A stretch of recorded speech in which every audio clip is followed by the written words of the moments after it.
sekarang ini nampak gaya Parti Melayu dia tak indahkan kepentingan orang Melayu di Kuala Lumpur. Dan hartanah Melayu tak dibangunkan.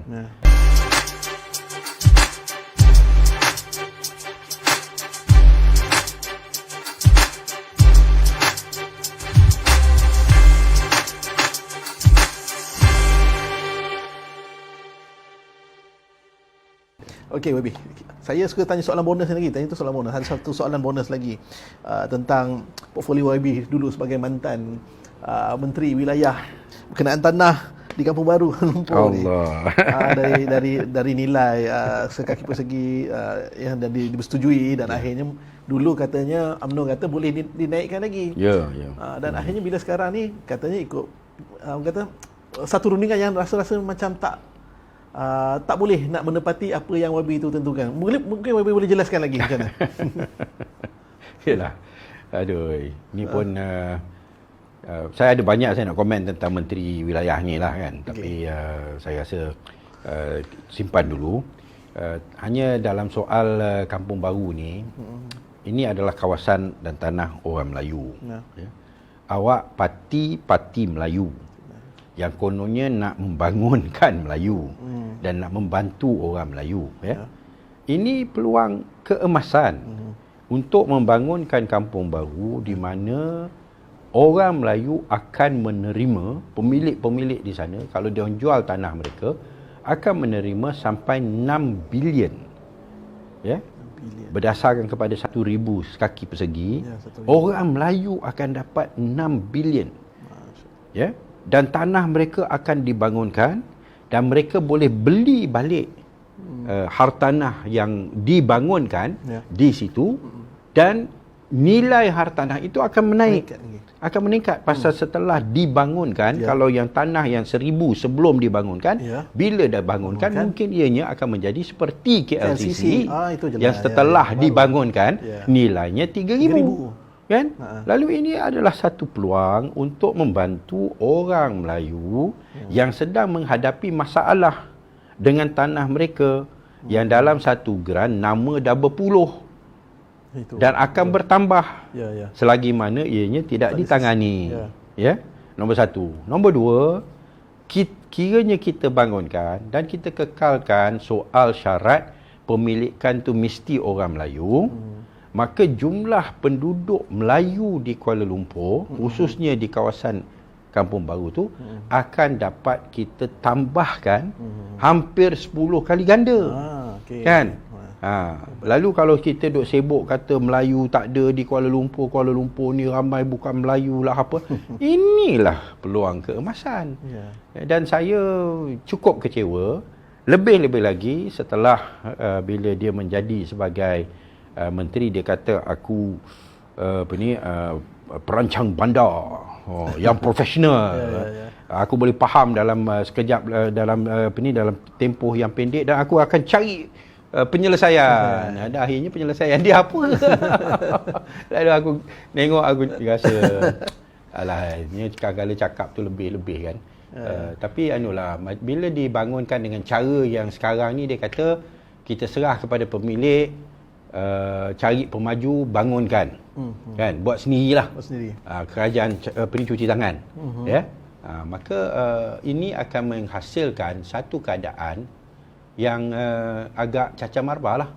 Pembangunan itu tidak akan mengikut satu perancangan holistik. Ni perancang bandar yang cakap ni tau. Ni perancang bandar yang David Dada dia sebagai perancang bandar profesional. Tapi dia membenarkan Kampung Baru ni untuk dibangunkan secara runcit tanpa mengikuti satu perancangan yang holistik, yang menyeluruh, yang sempurna, yang mana akan mewujudkan satu taman, satu pusat kebudayaan, dan sebagainya. Tolong beritahulah pemaju mana yang akan beli tanah itu untuk dijadikan sebagai taman. Memang tak ada lah. Lalu akhirnya ianya akan dibangunkan secara runcit dan orang nampak apalah masyarakat Melayu ni. Itulah. Macam inilah hasil. Jawapan YB ini adalah dia berkait dengan soalan yang diberikan juga, sebab saya kena highlightkan juga pasal yang di hujung tu ada satu harapan di mana daripada Ismail Mahmud. Assalamualaikum YB, nak tanya juga bagaimana nasib kami pewaris Kampung Baru, banyak usaha dan masa tenaga dah terbazir begitu saja rasanya. Itu mungkin dah dijawab. Cuma di ini adalah tak ada mana-mana pihak yang akan pertahankan apa jua yang telah dibentangkan pada kami dulu. Macam mana ni YB? Itulah. Inilah masalah dia. Yang kita cadangkan dulu kerana kita beri keutamaan kepada nak membantu masyarakat Melayu di Kuala Lumpur. Ya, sekarang ini nampak gaya parti Melayu dia tak indahkan kepentingan orang Melayu di Kuala Lumpur. Dan hartanah Melayu tak dibangunkan. Kalau ianya milik yang bukan Melayu, mereka akan tuntut dibangunkan. Kalau tidak, mereka akan kata ini diskriminasi. Keliling kawasan Melayu dibangunkan, kawasan kami tak dibangunkan. Kan? Dia orang akan komplain. Tapi orang kita macam inilah. Inilah masalah dia bila pemimpin-pemimpin cakap tapi tak serupa bikin, ya. Saya nak tanya kepada semualah penonton, ya. Kerajaan tubuhkan Perbadanan Pembangunan Kampung Baru. Dan setiap tahun mereka membelanjakan berjuta-juta ringgit untuk menggajikan pegawai-pegawai dalam Perbadanan Pembangunan Kampung Baru. Ya? Apa hasilnya? Kalau akhirnya diberitahu kita tak ada nak bangunkan Kampung Baru, ya, apa maksudnya? Betul. Lalu ini semua main silap mata lah, ya. Kata ada satu perbadanan, kita belanja berjuta-juta, kita akan bantu tapi tak bantu. Ya. Itulah yang bagi saya lah. Ini satu perkara yang amat mengecewakan. Ada lagi beberapa perkara, mungkin lain hari lah kita akan ceritakan, insya-Allah. Tapi itulah bagaimana untuk mempertahankan hak orang di Kampung Baru. Sebenarnya jawapannya adalah Pakatan Harapan masih lagi satu solusi terbaik. Cuma 22 bulan tak dapat nak melakukan apa-apa. Hampir ya. Kalau ikut deadline saya letak hari itu bulan Jun. Kita bulan Februari itu kita dah dapat 61%. Kita kata bulan Jun insya-Allah kita boleh capai 70-75%, kita akan jalan. Dan kita jalan ikut fasa. Mana taklah bererti kita kena keluarkan 6 bilion serta-merta ataupun semua serentak. Kita ambil 2 bilion, kita bangunkan, kita dapatkan buat jualan, dapatkan pulangan, bangunkan fasa kedua pula 2 bilion lagi.